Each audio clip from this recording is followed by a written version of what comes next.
Les joueurs qui ont marqué le plus de buts dans les sélections ne sont pas tous connus. Si on compare la performance de Cristiano Ronaldo avec des joueurs, des buteurs un peu plus mythiques, ça donne quoi, Gauthier? Il est très loin devant, vous en a ressorti 4. Déjà, c'est seulement le deuxième joueur de l'histoire à passer la barre des 100 buts en sélection. Mais par exemple, Pelé, c'est 77 buts, Lionel Messi, 70, Ronaldo, le Brésilien, 62. Et le meilleur buteur français, il faut le rappeler, Thierry Henry, c'est 51 buts, 2 fois moins que Cristiano Ronaldo. Et avec une moyenne, vous l'avez vu, de 0,61 buts par sélection avec le Portugal. Ça, c'est avec les sélections. Si on regarde un petit peu en compétition, tout simplement. C'est un homme de record. Cristiano Ronaldo, celui-là, il va très certainement le battre dans quelques mois, mais il va battre aussi bientôt un autre record, celui du nombre de buts marqués en match officiel dans l'histoire. Le recordman, c'est un homme que vous connaissez certainement très peu, voire pas du tout. Il s'appelle Joseph Bican.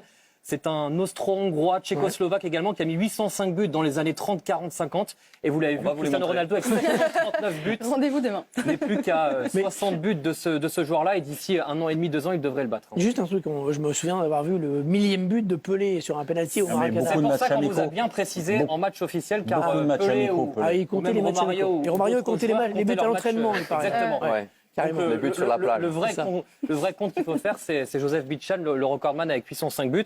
Et Cristiano Ronaldo, avec ses 739, n'est plus très loin. 35 ans, un niveau de perf qui ne baisse pas. Est-ce que on peut dire qu'il a mis tout le monde d'accord? Il y avait des pour, il y avait des contre. Est-ce qu'aujourd'hui, on ne peut qu'être admiratif de ce que fait Ronaldo?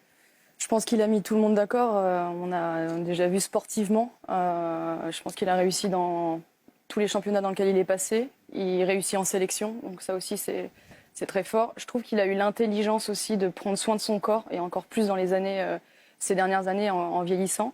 Ce qui lui a permis, je pense qu'il a une lucidité sur le fait que la dimension athlétique est très importante pour lui pour perdurer et aussi pour être un des meilleurs au monde. Et puis je pense qu'il y a ce côté de l'image aussi. Moi j'ai trouvé que quand il avait commencé, il y avait un aspect négatif sur son image où c'était un peu le méchant Ronaldo et le gentil Messi, avec Ronaldo qui est hautain, qui est pas du tout collectif. Et je trouve qu'aujourd'hui il a mis tout le monde d'accord aussi dans ce côté-là sur son image. Aujourd'hui c'est un leader, c'est un champion, c'est quelqu'un qui est apprécié par ses coéquipiers, par les clubs dans lesquels il est passé. Et bon, après, j'ai pas envie de parler spécialement de sa communication sur les réseaux sociaux, mais je trouve qu'il a une très bonne communication aussi. Sur le côté longévité, je me tourne vers vous, Mika, qui avait eu une grande longévité également. Est-ce qu'effectivement, il n'a pas eu l'un des secrets n'a pas été qu'il ait eu l'intelligence de faire évoluer son jeu? Certainement, mais pour moi, c'est à entendre aussi tous ses coéquipiers. Et ce qu'il fait, pour moi, c'est extraordinaire. C'est l'intensité, la qualité, la régularité qu'il met dans l'entraînement. Et ils sont tous unanimes.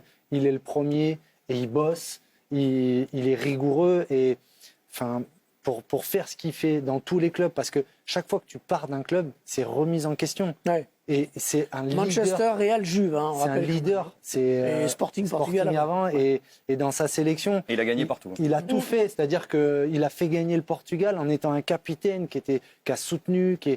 Pour moi, c'est incroyable. Alors oui, la rivalité avec Messi faisait qu'on était soit Messi, soit Ronaldo. C'est comme les Rolling Stones et les Beatles. Mais non, en fait, pour moi, aujourd'hui, en tout cas, ce qu'il fait et ce qu'il a démontré, pour moi, il passe devant Messi. Ça ne veut pas dire qu'on n'a pas le droit d'aimer Messi, mais pour moi, c'est un top player qui se partout dans tous ces clubs. En fait, il a forcé le respect. En fait, il a forcé le respect du plus grand nombre par son attitude, par l'intelligence qu'il a eue dans la manière dont il a mené sa carrière, et puis par sa force de travail. C'est un phénomène.